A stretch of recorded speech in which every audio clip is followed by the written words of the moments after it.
Hi welcome to my channel. இன்னைக்கு வந்து நம்ம மணி சேவிங் சேலஞ்ச் ஐடியாஸ் பத்தி பார்க்கலாம்.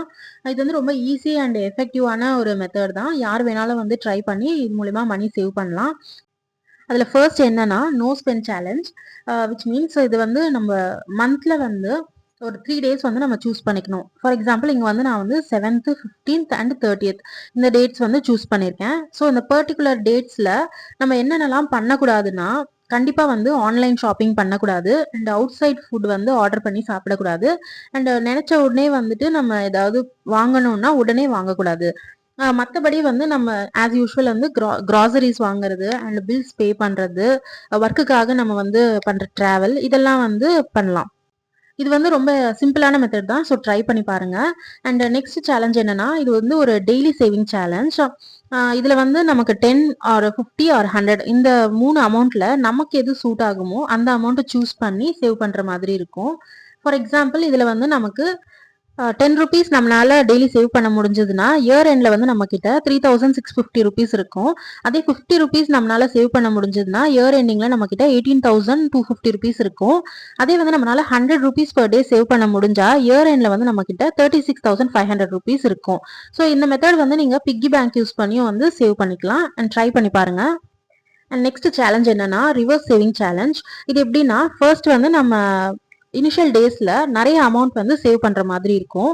அண்ட் லேட்டர் ஆன் வந்துட்டு அமௌண்ட் வந்து கம்மி ஆயிட்டே வரும். இது எப்படி ஒர்க் ஆகும்னா, ஃபர்ஸ்ட் வீக் வந்து நீங்க ஃபார் எக்ஸாம்பிள் 5000 ருபீஸ் சேவ் பண்றீங்கன்னா நெக்ஸ்ட் வீக் வந்துட்டு ஒரு 500 கம்மி பண்ணிட்டு 4500, அதுக்கு அடுத்த வீக் வந்துட்டு 4000, இப்படி வந்து 500 வந்து குறைச்சிட்டே வந்து சேவ் பண்ணணும். அண்ட் லாஸ்ட் வீக் வரும்போது நீங்க 500 சேவ் பண்ற மாதிரி இருக்கும்.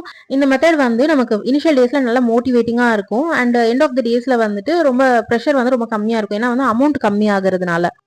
நெக்ஸ்ட் சேலஞ்ச் என்னன்னா 200 ருபீஸ் நோட் சேலஞ்ச். இது எப்படின்னா உங்ககிட்ட எப்பெல்லாம் வந்து 200 ருபீஸ் நோட் கிடைக்குதோ அதெல்லாம் வந்துட்டு ஸ்பெண்ட் பண்ணாம அப்படியே சேவ் பண்ணி வச்சுக்கணும். இது வந்து நீங்க பர்ஸ்ல சேவ் பண்ணி வச்சாலும் சரி, இல்லைனா வந்து ஒரு உண்டியல்ல போட்டு வச்சாலும் சரி. ஸோ இந்த அமௌண்ட்டை வந்து நீங்க 6 month to 1 year அப்படியே விட்டுட்டு கடைசியா ஒரு பெரிய அமௌண்ட் வரும்ல அந்த அமௌண்ட்டை வந்து நீங்க பேங்க்ல போய் டெபாசிட் பண்ணிக்கலாம். ஸோ இது வந்து ரொம்ப சிம்பிளான மெத்தட் தான். ஆனா வந்து உங்களுக்கு நிறைய அமௌண்ட் வந்து இது மூலியமா சேவ் பண்ண முடியும். கண்டிப்பா ட்ரை பண்ணி பாருங்க. அண்ட் நெக்ஸ்ட் சேலஞ்ச் என்னன்னா கேஷ் ஒன்லி வீக் சேலஞ்ச். இது எப்படின்னா ஒரு மந்த்ல வந்து ஒரு வாரம் வந்து நீங்க சூஸ் பண்ணிக்கணும். அந்த ஒரு வாரம் என்ன பண்ணணும்னா கேஷ் மட்டுமே யூஸ் பண்ணணும். எது பர்ச்சேஸ் பண்றதா இருந்தாலும் சரி, கேஷ் மட்டுமே யூஸ் பண்ணி பர்ச்சேஸ் பண்ணணும். யூபிஐயோ இல்லைன்னா வந்து கார்ட்ஸோ வந்து நீங்க யூஸ் பண்ணவே கூடாது. இப்படி பண்ணும்போது என்ன ஆகும்னா நம்ம யூஸ்வலா ஸ்பெண்ட் பண்றதை விட ரொம்ப கம்மியா தான் ஸ்பெண்ட் பண்ணியிருப்போம். கண்டிப்பா வந்து இந்த மெத்தட் ட்ரை பண்ணி பாருங்க. ஏன்னா வந்து யூபிஐயோ கார்டோ யூஸ் பண்ணும்போது நம்ம வந்து ஸ்பெண்டிங் பத்தி யோசிக்க மாட்டோம். ஆனா கேஷா யூஸ் பண்ணும்போது நம்ம இவ்வளோ ஸ்பெண்ட் பண்றோம் அப்படின்ற ரியலைசேஷன் வந்து நமக்கு வரும். ஸோ ஆட்டோமேட்டிக்கா வந்து நம்ம ஸ்பெண்டிங் குறைஞ்சிடும். ஸோ இதுதான் வந்து இன்னைக்கான வீடியோ. அண்ட் இது வந்து ரொம்ப சிம்பிளான மெத்தட்ஸ் தான். எல்லாருமே ட்ரை பண்ணி பார்க்கலாம். அண்ட் உங்களை வந்து நெக்ஸ்ட் வீடியோல மீட் பண்ணேன். தேங்க்ஸ் ஃபார் வாட்சிங். வீடியோ பிடிச்சா சப்ஸ்கிரைப் பண்ணிக்கோங்க.